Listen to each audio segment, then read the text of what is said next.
ये साप्ताहिक बाइबल का उपदेश Plainfield Christian science church independent से है, जो प्लेनफील्ड, न्यू जर्सी, अमेरिका में है।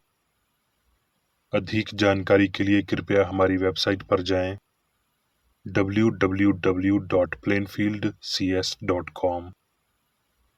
आपके अध्ययन के लिए ये पाठ रविवार 14 सितंबर 2025 के लिए है। विषय पदार्थ, स्वर्णपथ, इफिसियों। क्योंकि विश्वास के द्वारा अनुग्रह ही से तुम्हारा उद्धार हुआ है, और ये तुम्हारी ओर से नहीं वरन परमेश्वर का दान है। उत्तरदायी ध्यान। फिलिपियों। हे भाइयों, मेरी भावना ये नहीं कि मैं पकड़ चुका हूँ, परंतु केवल ये एक काम करता हूँ कि जो बातें पीछे रह गई हैं उनको भूलकर आगे की बातों की ओर बढ़ता जाऊं। निशान की ओर दौड़ा चला जाता हूँ, ताकि वो इनाम पाऊं जिसके लिए परमेश्वर ने मुझे मसीह यीशु में ऊपर बुलाया है। सो जहां तक हम पहुंचे हैं उसी के अनुसार चलें। पर हमारा स्वदेश स्वर्ग पर है, और हम एक उद्धारकर्ता प्रभु यीशु मसीह के वहां से आने की बात जोह रहे हैं। किसी भी बात की चिंता मत करो, परंतु हर एक बात में तुम्हारी निवेदन, प्रार्थना और विनती के द्वारा धन्यवाद के साथ परमेश्वर के सामुख उपस्थित किए जाएं। तब परमेश्वर की शांति, जो समझ से बिल्कुल परे है, तुम्हारे हृदय और तुम्हारे विचारों को मसीह यीशु में सुरक्षित रखेगी। निदान, हे भाइयों, जो बातें सत्य हैं, और जो बातें आदरणीय हैं, और जो बातें उचित हैं, और जो बातें पवित्र हैं, और जो बातें सुहानी हैं, और जो बातें मन भावनी हैं, निदान जो सद्गुण और प्रशंसा की बातें हैं, उन्हीं पर ध्यान लगाया करो। हमारे परमेश्वर और पिता की महिमा युगानुयुग होती रहे। आमीन। पाठ उपदेश बाइबल में से मत्ती। सो चेलों ने यीशु की आज्ञा मानी।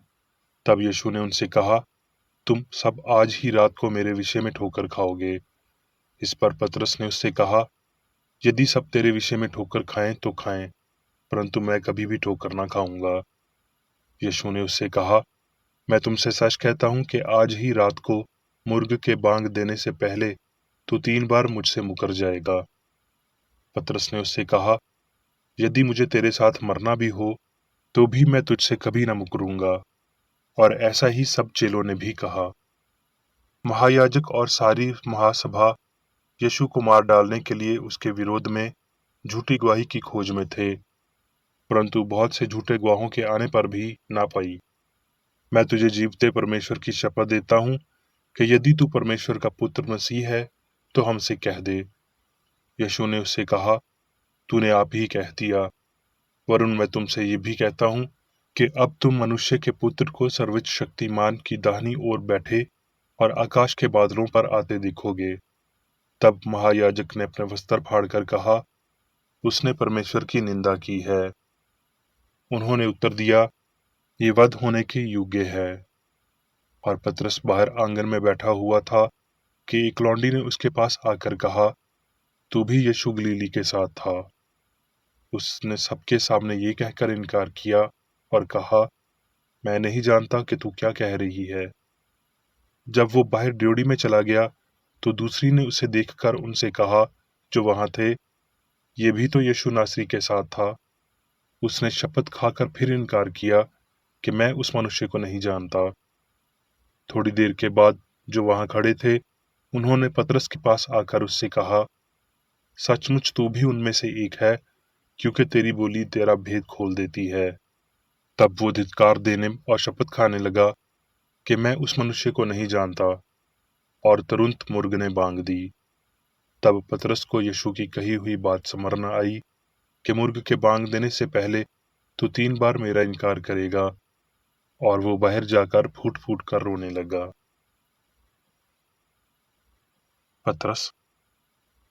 पतरस की ओर से जो यीशु मसीह का प्रेरित है, उन परदेशियों के नाम जो पैंतुस, गलितिया, कुप्तिकिया, आसिया और बैंथिया में तितर बितर होकर रहते हैं। हमारे प्रभु यीशु मसीह के परमेश्वर और पिता को धन्यवाद दो, जिसने यीशु मसीह के मुर्दों में से जी उठने के द्वारा अपनी बड़ी दया से हमें जीवित आशा के लिए नया जन्म दिया, अर्थात एक अविनाशी और निर्मल और अजर मेरास के लिए। और ये इसलिए है कि तुम्हारा परखा हुआ विश्वास, जो आग से ताए हुए नाशमान सोने से भी कहीं अधिक बहुमूल्य है, यीशु मसीह के प्रगट होने पर प्रशंसा और महिमा और आदर का कारण बने, क्योंकि तुमने नाशमान नहीं पर अविनाशी बीज से परमेश्वर के जीवते और सदा ठहरने वाले वचन द्वारा नया जन्म पाया है। प्रेरितों के काम। पतरस और यूहन्ना तीसरे पहर प्रार्थना के समय मंदिर में जा रहे थे, और लोग एक जन्म के लंगड़े को ला रहे थे, जिसको वो प्रतिदिन मंदिर के उस द्वार पर, जो सुंदर कहलाता है, बैठा देते थे कि वो मंदिर में जाने वालों से भीख मांगे। जब उसने पतरस और यूहन्ना को मंदिर में जाते देखा तो उनसे भीख मांगी। पतरस ने यूहन्ना के साथ उसकी ओर ध्यान से देखकर कहा, हमारी ओर देख। सो वो उनसे कुछ पाने की आशा रखते हुए उनकी ओर ताकने लगा। तब पतरस ने कहा, चांदी और सोना तो मेरे पास है नहीं, परंतु जो मेरे पास है वो तुझे देता हूँ। यीशु मसीह नासरी के नाम से चल फिर। और उसका दाहिना हाथ पकड़कर उसे उठाया, और तुरंत उसके पांव और टखनों में बल आ गया, और वो उछलकर खड़ा हो गया और चलने फिरने लगा, और चलता और कूदता और परमेश्वर की स्तुति करता हुआ उनके साथ मंदिर में गया। प्रेरितों के काम। जब वो लोगों से ये कह रहे थे, तो याजक और मंदिर के सरदार और सदूकी उन पर चढ़ आए, और उन्होंने उनको पकड़ लिया और उन्हें बीच में खड़ा करके पूछने लगे कि तुमने ये काम किस सामर्थ और किसके नाम से किया है। तब पतरस ने पवित्र आत्मा से परिपूर्ण होकर उनसे कहा, तो तुम सब और सारे इस्राएली लोग ये जान लें कि यीशु मसीह नासरी के नाम से, जिसे तुमने सूली पर चढ़ाया और परमेश्वर ने मरे हुओं में से जिलाया, ये मनुष्य तुम्हारे सामने भला चंगा खड़ा है। ये वही पत्थर है जिसे तुम राजा मिस्त्रियों ने टुच जाना, और वो कोने के सिरे का पत्थर हो गया, और किसी दूसरे के द्वारा उद्धार नहीं, क्योंकि स्वर्ग के नीचे मनुष्यों में और कोई दूसरा नाम नहीं दिया गया जिसके द्वारा हम उद्धार पा सकें। और उस मनुष्य को, जो अच्छा हुआ था, साथ खड़े देखकर वो विरोध में कुछ न कह सके। तब उन्होंने उनको और धमकाकर छोड़ दिया। लोगों के कारण वो छूटकर अपने साथियों के पास आए, और जो कुछ महायाजकों और पुरानियों ने उनसे कहा था उनको सुना दिया। ये सुनकर उन्होंने चित होकर ऊंचे शब्द में परमेश्वर से कहा, हे स्वामी, तू वही है जिसने स्वर्ग और पृथ्वी और समंदर और जो कुछ उनमें है बनाया। अब हे प्रभु, उनकी धमकियों को देख और अपने दासों को ये वरदान दे कि तेरा वचन बड़े हियाव से सुनाए, और ठीक करने के लिए तू अपना हाथ बढ़ा। जब वो प्रार्थना कर चुके तो वो स्थान जहां वो इकट्ठे थे हिल गया, और वो सब पवित्र आत्मा से परिपूर्ण हो गए और परमेश्वर का वचन हियाव से सुनाते रहे। और विश्वास करने वालों की मंडली एक चित्त और एक मन थी, और प्रेरित बड़ी सामर्थ्य से प्रभु यीशु के जी उठने की गवाही देते रहे। और उन सब पर बड़ा अनुग्रह था, और उनमें कोई भी दारिद्र्य नहीं था। और यूसुफ की भूमि थी जिसे उसने बेचा, और दाम के रुपए लाकर प्रेरितों के पांव पर रख दिए। इब्रानियों। अब विश्वास आशा की हुई वस्तुओं का निश्चय और अनदेखी वस्तुओं का प्रमाण है। अब मैं मेरी बेकर एडी द्वारा क्रिश्चियन साइंस की किताब विज्ञान और स्वस्थ शास्त्रों की कुंजी के साथ के साहस संबंधी अंश पढ़ूंगा। विज्ञान और स्वस्थ। पदार्थ वो है जो आनंदी है और कला और कषय से असमर्थ है। सत्य, प्रेम और जीवन पदार्थ हैं, क्योंकि इब्रानियों में इस शब्द का उपयोग होता है। विश्वास आशा की हुई वस्तुओं का निश्चय और अनदेखी वस्तुओं का प्रमाण है। क्रिश्चियन साइंस में पदार्थ को आत्मा माना जाता है, जबकि क्रिश्चियन साइंस के विरोधी पदार्थ को सामग्री मानते हैं। वो पदार्थ को कुछ और लगभग एकमात्र वास्तव मानते हैं, और जो चीजें आत्मा से संबंधित हैं उन्हें लगभग शून्य या दैनिक अनुभव से बहुत दूर मानते हैं। क्रिश्चियन साइंस बिल्कुल विपरीत दृष्टिकोण रखती है। शिशुओं ने अपने गुरु को दूसरों की तुलना में बेहतर समझा, परंतु जो कुछ उसने कहा और किया वो सब ना समझ पाए, वरना वो उससे बार बार प्रश्न ना करते। यीशु ने धीरज धरने की सच्चाई सिखाने और उसका प्रदर्शन करने में धीरज से काम लिया। उनके छात्रों ने देखा कि सत्य की ये शक्ति बीमारों को ठीक करती है, बुराई को निकालती है, मुर्दों को उठाती है। लेकिन इस अद्भुत कार्य का परम आध्यात्मिक रूप से विवेकाधीन नहीं था, यहाँ तक कि उनके द्वारा क्रूस पर चढ़ाए जाने के बाद तक, जब उनका बेदाग शिक्षक उनके सामने खड़ा था, बीमारी, पाप, मृत्यु और कब्र पर विजेता थी। सत्य जब किसी भी युग में पहली बार बोला गया, प्रकाश की तरह अंधेरे में चमकता है और अंधेरा उसे समझ नहीं पाता। जीवन, पदार्थ और मन की झूठी भावना दिव्य संभावनाओं को छुपाती है और वैज्ञानिक प्रदर्शन को खुफिया रखती है। यीशु की कार्यविशालता, उनकी आंखों के सामने उनका भौतिक रूप से अदृश्य होना, उनकी पुनः प्रकट होना, इन सब ने शिशुओं को यीशु की कही हुई बात समझने में सक्षम बनाया। अब तक वो केवल विश्वास करते थे, अब वो समझ भी गए। इस समझ का आगमन ही पवित्र आत्मा की उतरन का अर्थ है। दिव्य विज्ञान का वो प्रभाव जिसने पेंतिकोस्त दिवस को इतना प्रकाशित किया और अब अपने प्राचीन इतिहास को दोहरा रहा है। यीशु को अंतम प्रमाण सबसे अधिक समझा जाने वाला अपने छात्रों के लिए सबसे अधिक लाभदायक था। भौतिक स्वार्थ में हम विचार और प्रतिबिंबित करते हैं, लेकिन जीवन या मन के प्रति पदार्थ को फीका करते हैं। भौतिक स्वार्थ का इनकार मनुष्य की आध्यात्मिक और शाश्वत व्यक्ति के विवेक को प्रभावित करता है और पदार्थ से प्राप्त गलत ज्ञान को नष्ट कर देता है, या उसे भौतिक इंद्रियां कहा जाता है। सभी प्रकृति मनुष्य को ईश्वर का प्रेम सिखाती है, लेकिन मनुष्य ईश्वर से प्रेम नहीं कर सकता और आध्यात्मिक चीजों पर अपना पूरा प्यार कायम कर सकता है, जबकि सामग्री से प्रेम कर सकता है या आध्यात्मिक से अधिक उस पर भरोसा कर सकता है। सच्चे इरादों के साथ काम करने और प्रार्थना करने से आपका पिता आपके लिए रास्ता खोलेगा। अमर मन उन चीजों को ठीक करता है जिन्हें आंखों ने नहीं देखा है, लेकिन विचारों और सत्य शक्ति द्वारा उपचार करने की आध्यात्मिक क्षमता केवल तब ही प्राप्त होती है जब मनुष्य आत्म धार्मिक में नहीं बल्कि दिव्य प्रकृति को प्रतिबिंबित करते हुए पाया जाता है। चर्च काउंसिल के वोट के रूप में, निर्णय के रूप में क्या किया जाना चाहिए और पवित्र लेखन नहीं माना जाना चाहिए। प्राचीन संस्कारों में प्रकट गलतियां, पुराने अहदनामे में 30,000 अलग अलग रीडिंग और नए में 300,000, इन तथ्यों से पता चलता है कि कैसे एक नश्वर और भौतिक अर्थ दिव्य रिकॉर्ड में चुराया गया था, अपने स्वयं के हियों के साथ कुछ हद तक प्रेरित पृष्ठों पर काला पड़ा था। लेकिन गलतियां ना तो पूरी तरह से दिव्य विज्ञान को देख सकती हैं, जो उत्पत्ति से प्रकाशित वाक्य में देखी गई शास्त्रों की विज्ञान यीशु के प्रदर्शन से जुड़ती हैं, ना ही भविष्यद्वक्ताओं द्वारा उपचार को रद्द करती हैं, जो कि भविष्यवाणी करते हैं।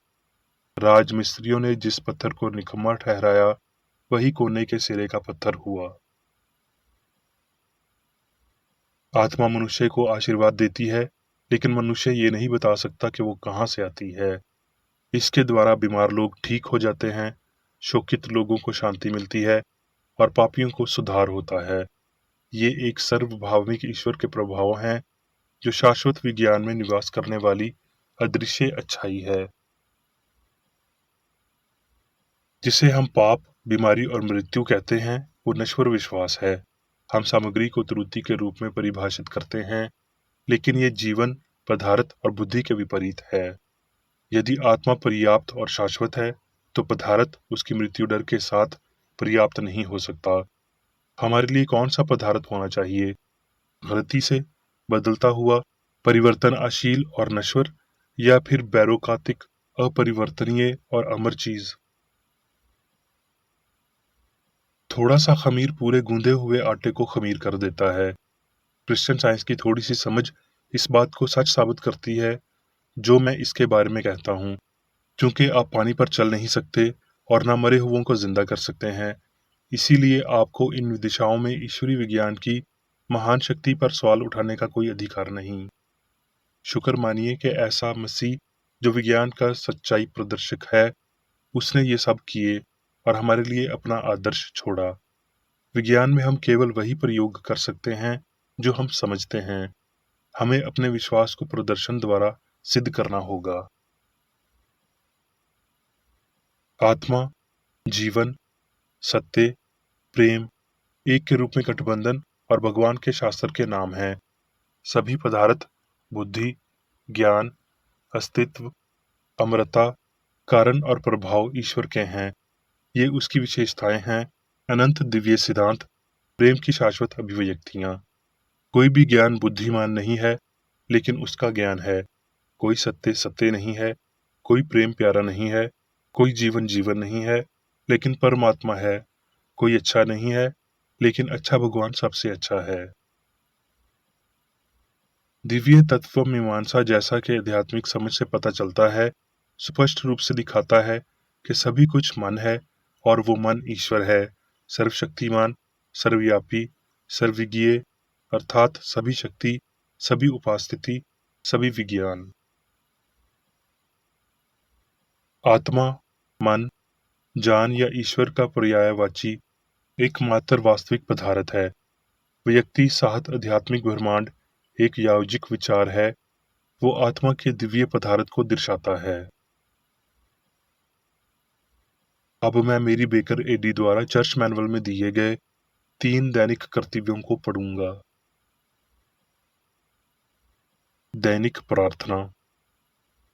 प्रत्येक दिन प्रार्थना करने के लिए इस चर्च के प्रत्येक सदस्य का कर्तव्य होगा, तुम्हारा राज्य आए, ईश्वरी सत्य, जीवन और प्रेम के शासन को मुझ में स्थापित कर और मुझ पर शासन कर, और तेरा वचन सभी मनुष्यों के स्नेह को समृद्ध कर सकता है और उन पर शासन कर।